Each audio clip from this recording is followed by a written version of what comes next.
In today's video, I'm going to share with you how you can start improving your confidence one step at a time. How fear can lead you into freedom, especially in terms of social confidence.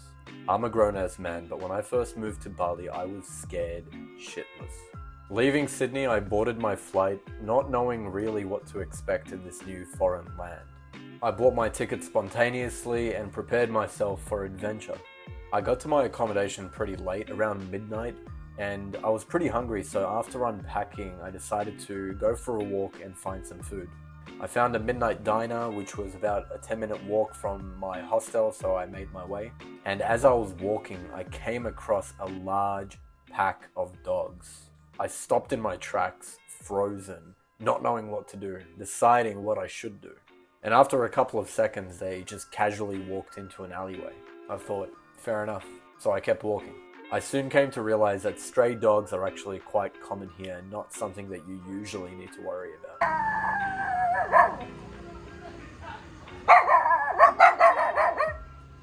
I kept walking and it was dark and quiet. Everything looked different. It was something that I just totally wasn't used to.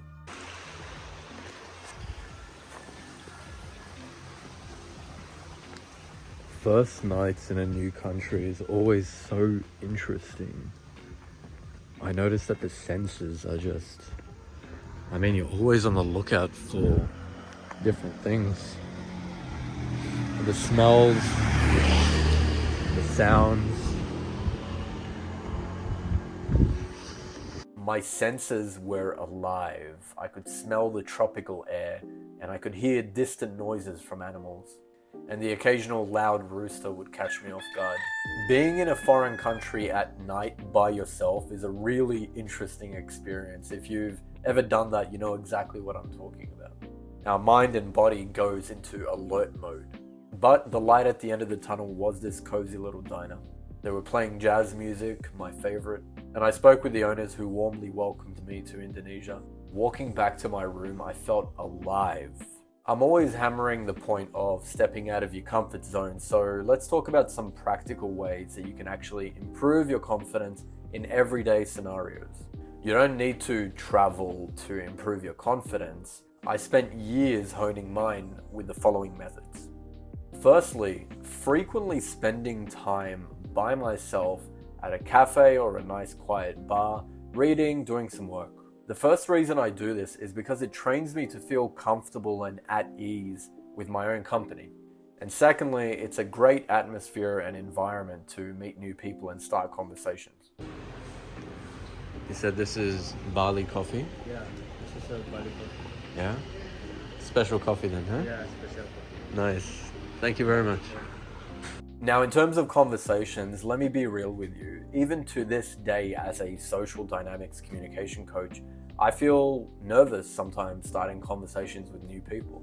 It truly is fascinating what you discover about yourself when you decide to put yourself in an uncomfortable situation and you realize that, oh wow, I'm actually handling this way better than I thought I would. And this can range from anything from walking through the streets by yourself of a foreign country or starting a conversation with a stranger at a cafe. Let's eradicate the idea of being perfect when you're trying to make new friends. The point isn't to impress people with how suave and charming we are, but rather to put yourself out there authentically and connect with like-minded people. This is how I've developed the realest friendships over the course of my life. This is super important. Allow yourself to feel that spike of anxiety when you first start an interaction. It is natural, and more importantly, it will pass. This attitude changed the way that I viewed myself and how I approached social confidence. Speaking from experience, I used to try to be too cool and I had nice guy syndrome, trying to fit in with everybody that I met, when in reality, as I started to put myself out there authentically, I actually connected with people that were on the same wavelength as me. And this will translate to other areas of your life. When you're being true to yourself by putting yourself in an uncomfortable situation and trusting yourself to make it work, that will give you confidence in all areas of your life, be it work, relationships, or spirituality. When I talk to my clients, I encourage them to do things that scare them. From joining a public speaking group like Toastmasters or starting a conversation with new people every week. Again, reminding myself that the fear and anxiety that I feel when I speak to new people and I'm introducing myself is a necessary and natural part of the process. I'm not going to let fear drive my actions. I'm going to be proactive. I am going to start that conversation with a stranger. I am going to walk down that street in a foreign country, despite my feelings of nervousness. Because I know that the act itself is what will make me grow. It's not trying to be perfect. One of the best pieces of advice that I've heard is fail forward. Take imperfect action. So when I first started doing this, I would have conversations with strangers and it would be so awkward, but I was proud of myself because I knew I was heading in the right direction. An awkward conversation is better than no conversation at all, especially when you're trying to improve your communication skills. Bali water. And when I push myself like that, I know that I come out of it with so much more confidence, self-trust, and experiences that will shape my character. Next, I briefly want to touch on the experiences of stepping into your most authentic self, not the facade that we sometimes put on.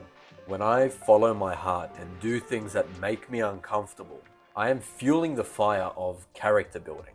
I am choosing to become the architect of my life and my personality, molding myself into the shape of my deepest calling. And as I said last week, this can take a toll on me mentally and emotionally, but it's something that I'm willing to do. Are you willing to go through that pain? So go take this as inspiration and step out of your comfort zone, one step at a time. Start that conversation.